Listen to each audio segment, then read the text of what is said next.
Halo teman-teman, kali ini dalam mata kuliah Psikologi Komunikasi kita akan membahas mengenai sistem komunikasi interpersonal bagian yang pertama. Dalam materi mengenai sistem komunikasi interpersonal bagian yang pertama ini akan ada dua konsep utama yang kita bahas. Pertama adalah mengenai persepsi interpersonal, dan yang kedua adalah mengenai konsep diri.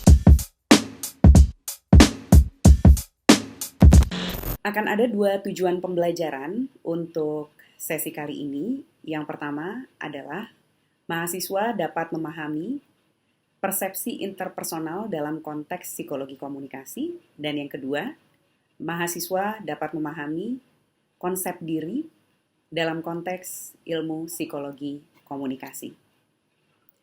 Mari kita mulai pembahasan kita dengan memahami apa sih yang dimaksud dengan persepsi interpersonal.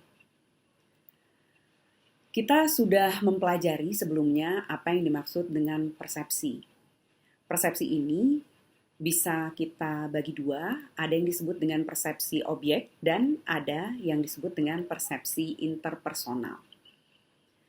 Persepsi objek adalah bagaimana kesan individu mengenai suatu benda.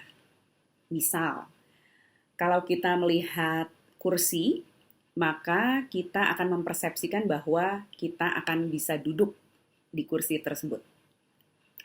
Atau contoh lain, kita ketika jalan di sebuah jalan raya, lalu kita melihat rambu lalu lintas dengan warna dasar merah, dan di tengahnya ada garis tebal berwarna putih. Dengan melihat simbol tadi, kita bisa paham, oh, saya nggak boleh masuk ke jalan tersebut. Karena rambu lalu lintas tadi adalah bermakna tidak boleh dilewati. Itu contoh dari beberapa persepsi objek. Jadi persepsi objek ini adalah satu kesan yang dimiliki individu mengenai benda apapun yang ada di sekitarnya. Biasanya persepsi objek ini lebih mudah untuk kita sepakati, lebih mudah untuk kita pelajari karena umumnya akan ada konsensus umum.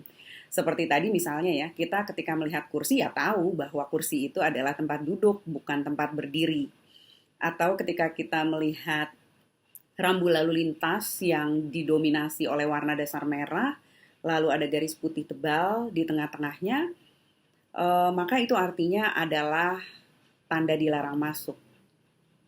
Untuk mempelajari persepsi objek jauh lebih mudah daripada mempelajari jenis persepsi yang satu lagi, yaitu persepsi interpersonal. Persepsi interpersonal adalah bagaimana individu membentuk kesan mengenai orang lain. Mengapa persepsi interpersonal menjadi lebih sulit? Karena persepsi interpersonal ini akan sangat melibatkan banyak faktor dan juga sulit dipelajari karena persepsi interpersonal akan sangat dipengaruhi oleh penilaian-penilaian individual dari seseorang yang memberi kesan terhadap orang lain tadi. Jadi contoh misalnya, orang dengan latar belakang budaya tertentu mungkin akan membentuk kesan yang berbeda ketika dia melihat orang yang warna kulitnya sawo matang. Tapi kalau buat kita sebagai orang Asia Tenggara, orang berkulit sawo matang itu ya normal saja karena rata-rata orang Asia Tenggara kulitnya sawo matang. Kenapa kesan tadi bisa berbeda? Karena individu yang berbeda akan memiliki latar belakang yang berbeda dan akan memiliki kesan-kesan yang berbeda juga pada akhirnya ketika mereka membentuk persepsi interpersonalnya. Kalau tadi kita bahas bahwa persepsi objek itu lebih mudah dipelajari, artinya ketika kita sekolah kita bisa diajarkan gitu ya bahwa kursi itu adalah tempat duduk dengan lebih mudah dibanding ketika guru kita mungkin mengajarkan bahwa semua orang, warna kulitnya apapun, bentuk matanya seperti apapun, aksen bicaranya seperti apapun, itu sama saja. Kenapa? Salah satu alasannya adalah karena persepsi interpersonal itu ya sifatnya sangat individual Dan selain itu juga aspeknya jauh lebih kompleks daripada persepsi objek. Sehingga persepsi objek tadi menjadi cenderung lebih mudah dipahami daripada persepsi interpersonal. Karena persepsi interpersonal ini akan dipengaruhi oleh banyak hal, diantaranya peran yang berbeda dari seseorang akan menyebabkannya membentuk kesan yang berbeda mengenai orang lain. Contoh misalnya, ketika teman-teman masih mahasiswa, kalau melihat ada teman yang cabut kuliah gitu ya, nggak ikut perkuliahan atau titip absen, maka mungkin sebagai mahasiswa teman-teman akan merasa bahwa ini mah normal gitu ya. Tapi coba kalau satu hari teman-teman perannya sudah menjadi orang tua, di mana kalian mengeluarkan uang untuk membayar kuliah bagi anak kalian, lalu kalian mendengar ada anak kalian yang cabut kuliah. Wah, itu pasti akan beda jadinya. Persepsi mengenai seseorang, seperti tadi misalnya ya, mahasiswa yang suka cabut, itu akan berbeda ketika dipahami oleh orang yang memiliki peran berbeda. Selain peran, persepsi interpersonal juga akan dipengaruhi oleh ciri-ciri fisik. Misalnya, tadi saya sebutkan karena kita orang Asia Tenggara, maka ketika melihat orang lain berkulit sawo matang, maka buat kita orang ini mungkin teman kita, gitu ya. Atau orang ini adalah ya orang baik lah, karena kita merasa diri kita baik ya, sebagai orang yang kulitnya sawo matang. Tapi orang dengan ciri fisik yang berbeda mungkin akan mempersepsikan orang dengan kulit sawo matang sebaliknya gitu ya. Kenapa bisa demikian? Ya karena ciri-ciri fisik juga akan bisa membentuk persepsi interpersonal. Selanjutnya, apalagi yang bisa mempengaruhi persepsi interpersonal seseorang? Yang lain adalah kemenonjolan.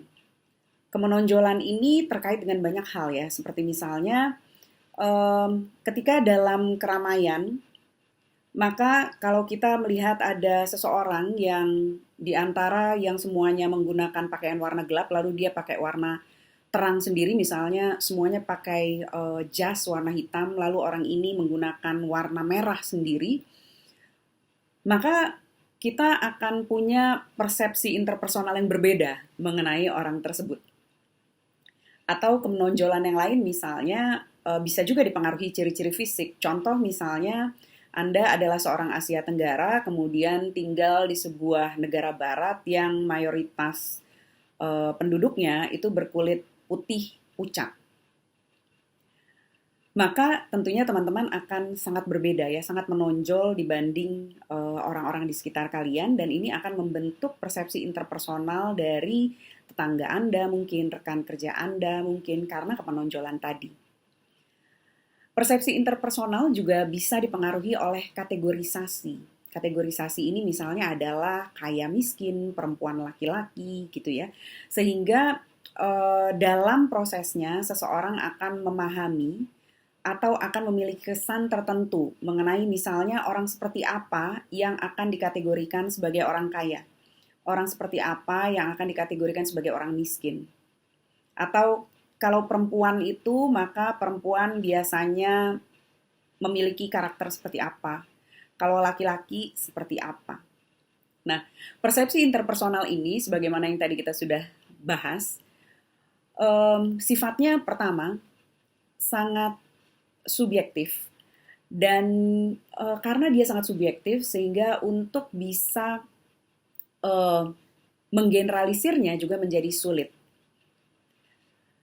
Sehingga masing-masing orang akan punya persepsi interpersonal sendiri-sendiri mengenai orang lain. Ini nanti kita akan bahas lebih lanjut dalam materi perkuliahan mengenai atraksi interpersonal ya. Oke, kalau tadi sebelumnya kita sudah bahas mengenai persepsi interpersonal, maka selanjutnya kita akan bahas mengenai konsep yang kedua dalam sesi kali ini, yaitu konsep diri. Konsep diri adalah pikiran dan keyakinan seseorang mengenai dirinya sendiri. Sementara ada definisi lain yang mengatakan bahwa konsep diri adalah pandangan dan perasaan mengenai diri kita. Persepsi tentang diri ini dapat bersifat psikologis, sosial, dan juga fisis. Nah, konsep diri sangat erat kaitannya dengan komunikasi. Nanti kita akan bahas itu lebih lanjut di bagian akhir sebelum sesi ini selesai. Tapi sebelumnya, mari kita bahas terlebih dahulu mengenai bagaimana sih konsep diri ini terbentuk. Konsep diri berkembang seiring dengan perjalanan hidup seseorang, artinya perlu dipahami bahwa konsep diri ini tidak menetap. Umumnya, konsep diri muncul dari dorongan dalam diri seseorang, tapi dorongan dari dalam diri kita ini akan sangat dipengaruhi oleh faktor-faktor eksternal atau lingkungan kita. Ada beberapa sumber konsep diri. Yang pertama adalah self-esteem, dan yang kedua adalah social evaluation. Sumber konsep diri yang pertama yaitu self-esteem atau harga diri, adalah penilaian baik positif ataupun negatif individu terhadap dirinya sendiri. Tanpa kita sadari, kita sebetulnya akan selalu menilai diri kita sendiri. Nah, harga diri inilah yang nantinya akan membentuk konsep diri kita. Selain tentunya nanti akan kita bahas mengenai social evaluation ya. Tingginya harga diri atau self-esteem merujuk pada tingginya estimasi individu atas nilai, kemampuan, dan juga kepercayaan yang dimilikinya. Jadi bisa dikatakan, kita itu sehari-hari akan punya estimasi, akan punya perakiraan. Sebetulnya kita itu kemampuannya seperti apa? Apakah saya mampu untuk mendapatkan IP 4,00 untuk semester ini? Kalau misalnya teman-teman estimasinya tinggi, maka mungkin teman-teman akan mengatakan pasti gue akan bisa dapat IP 4,00 semester ini. Tapi kalau misalnya estimasinya rendah, mungkin teman-teman akan nggak yakin gitu ya, tidak percaya bahwa kalian akan bisa mendapatkan angka tersebut, dan kalian akan bilang bahwa ya dapat IP 3 aja atau 2,9 aja udah oke lah. Nah, self-esteem sendiri akan mempengaruhi perilaku komunikasi seseorang ya. Orang dengan self-esteem yang tinggi, menurut sejumlah riset, akan lebih lentur dalam menanggapi situasi yang dihadapi. Meskipun itu adalah ketika menghadapi situasi yang sulit sekali. Karena orang-orang dengan self-esteem atau harga diri yang tinggi akan mampu menerima dirinya sendiri apa adanya. Ketika dia jatuh, ketika dia gagal, maka dia tetap merasa bahwa ya itulah dirinya yang bisa dia terima, yang dia yakin bahwa sejatuh-jatuhnya dirinya dia akan bisa bangkit kembali. Sementara orang yang self-esteem atau harga dirinya rendah, kecenderungannya adalah akan tidak lentur dalam menanggapi situasi yang dihadapi. Contoh misalnya, kalau orang yang self-esteem-nya tinggi atau harga dirinya tinggi, tadi kan ketika terbentur dengan satu situasi, maka dia tahu bahwa situasi ini bukanlah sebuah situasi yang menetap, melainkan sebuah situasi yang dia bisa perbaiki. Kenapa? Karena dia mengestimasi bahwa dirinya sanggup. Dia pasti bisa melalui permasalahan ini. Sementara jika orang yang punya harga diri atau self-esteem rendah, maka dia ketika mentok atau ketika ketemu satu masalah yang menurut dia rumit, pelik begitu ya, dia akan mengestimasi dirinya tidak sanggup melewati itu. Sehingga otomatis dia akan tidak bisa melihat bahwa mungkin ada peluang di balik kesulitan yang sedang dihadapinya. Nah, sumber konsep diri yang berikutnya adalah social evaluation atau penilaian sosial. Tanpa kita sadari, kebanyakan informasi mengenai diri kita itu sebetulnya kita dapatkan bukan dari diri sendiri ya, melainkan dari penilaian orang lain. Itulah yang disebut dengan social evaluation, di mana proses social evaluation atau penilaian sosial ini terdiri dari 2 poin. Yang pertama reflected appraisal atau pantulan penilaian. Dan yang kedua adalah direct feedback atau umpan balik langsung. Reflected appraisal atau pantulan penilaian dalam banyak hal, pendapat kita mengenai diri sendiri adalah sebetulnya refleksi. Refleksi dari mana? Refleksi dari penilaian nyata orang lain terhadap diri kita. Itulah yang dimaksud dengan reflected appraisal. Pendapat yang dilontarkan orang lain pada akhirnya itu bisa menjadi seakan-akan adalah pendapat kita mengenai diri kita sendiri. Contoh misalnya, ketika seseorang sejak kecil dikatakan sebagai anak yang pinter, tidak cengeng, pekerja keras gitu ya, nggak mau mudah menyerah misalnya. Maka ketika dia dewasa, dia akan merasa pernyataan-pernyataan dari orang-orang di sekitarnya tadi sebagai pantulan dari dalam dirinya sendiri. Dia akan merasa bahwa, ya betul, saya memang adalah orang yang seperti tadi, pekerja keras, pantang menyerah, tidak cengeng, pintar. Padahal sebetulnya kalau kita tanyakan kembali ke diri kita tahu dari mana ya bahwa kita adalah orang yang seperti itu. Sebetulnya itu adalah pernyataan-pernyataan yang dikatakan oleh banyak orang di sekeliling kita sepanjang hidup kita. Dengan menyimpulkan pendapat orang lain mengenai diri kita, dan kemudian memakai pendapat tersebut sebagai pendapat kita sendiri, maka itulah yang disebut dengan reflected appraisal atau pantulan penilaian. Coba sebagai latihan teman-teman ingat-ingat, kalau misalnya diminta untuk menuliskan sejumlah kebaikan dan keburukan dalam diri kalian, lalu teman-teman lihat listnya.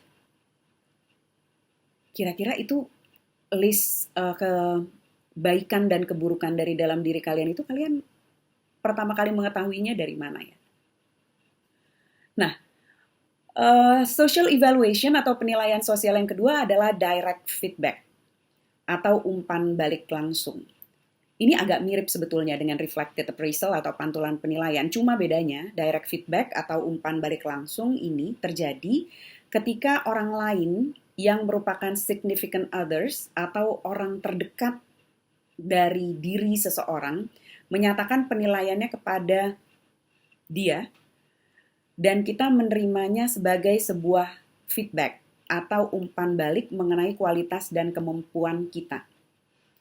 Umpan balik langsung atau direct feedback ini dalam prakteknya relatif lebih jarang terjadi dibandingkan reflected appraisal.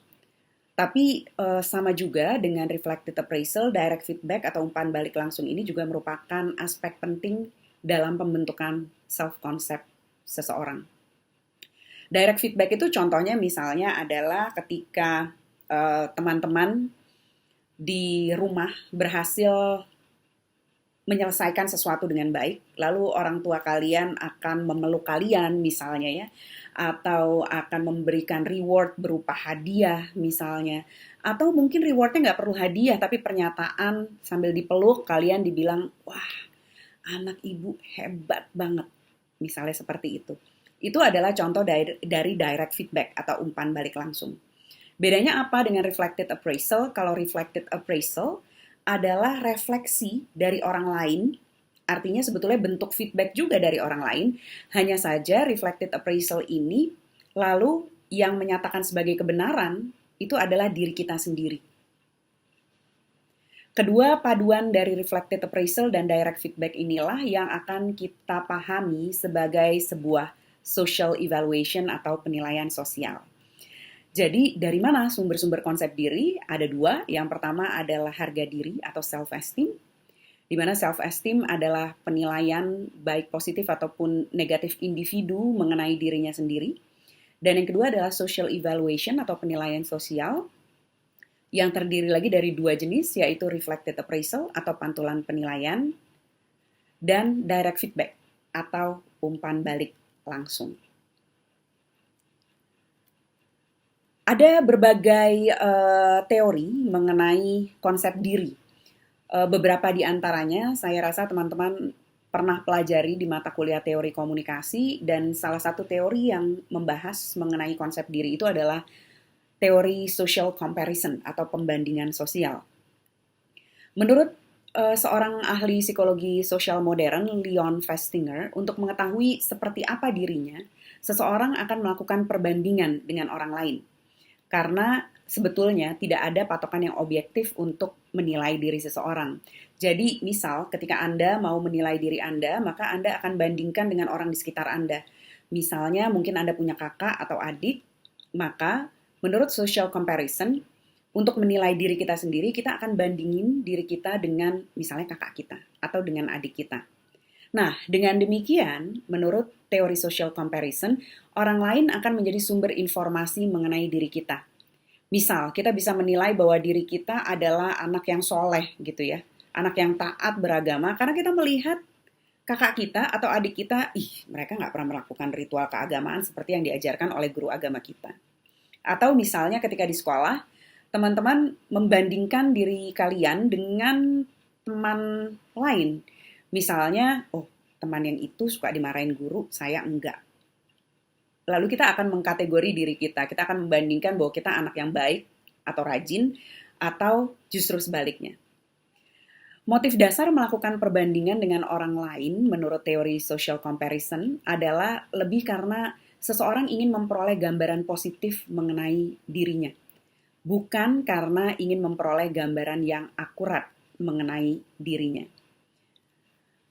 Ada banyak lagi contoh-contoh teori mengenai konsep diri ini. Lebih lanjutnya bisa teman-teman baca di 2 buku teks yang menjadi buku wajib kita.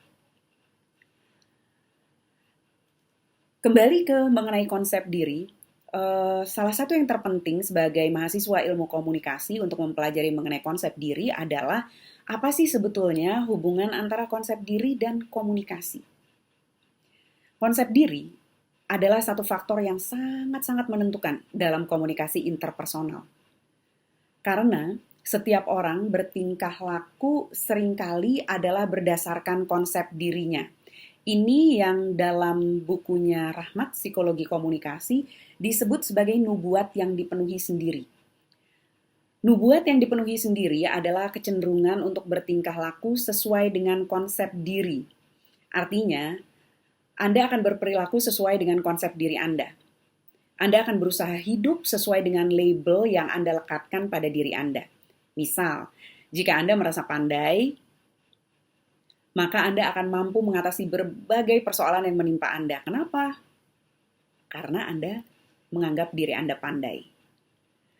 Nah, oleh karena konsep diri berpengaruh terhadap perilaku, maka jelas ya bahwa konsep diri akan berhubungan erat dengan komunikasi.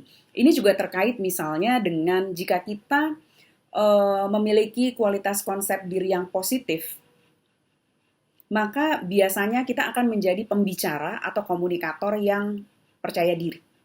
Self-esteem kita bisa dikatakan relatif tinggi. Kualitas konsep diri ini akan memengaruhi keberhasilan komunikasi interpersonal seseorang ya. Jadi ketika konsep diri kita adalah positif, maka kualitas komunikasi interpersonal kita juga akan positif biasanya.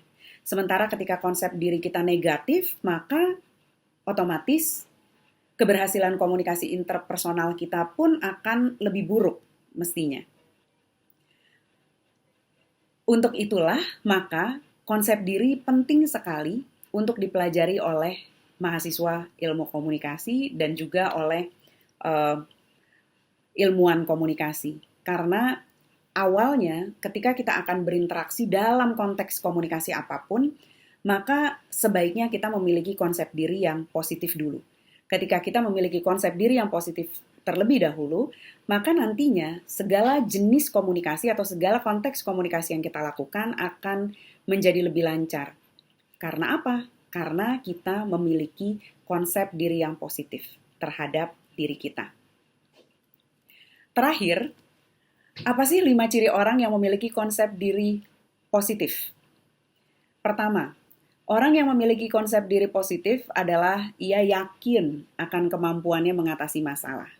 Ini tadi terkait dengan self-esteem ya. Ingat lagi bahwa penelitian menyatakan bahwa orang yang memiliki Self-esteem tinggi biasanya akan luwes dalam menghadapi masalah.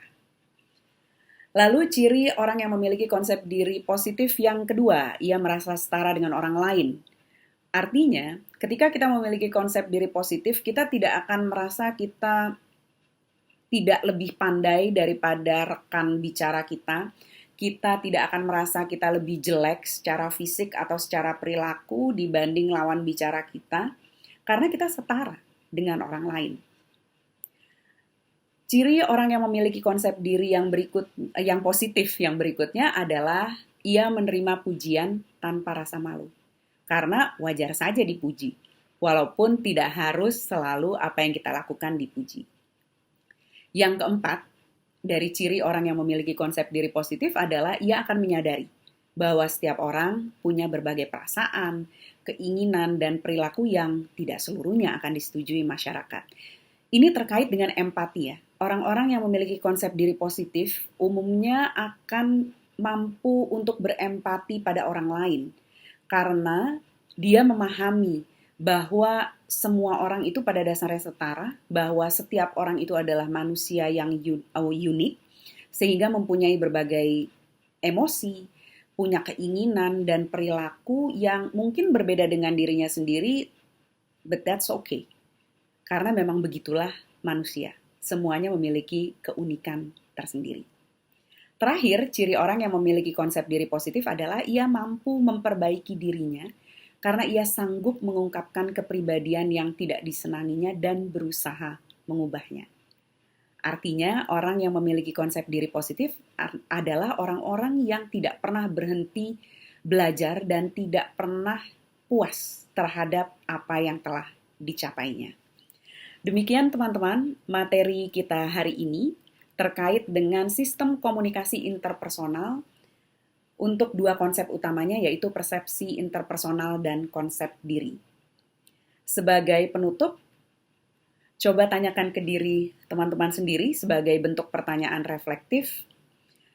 Kira-kira kalian termasuk orang yang self-esteem-nya tinggi kah atau rendah?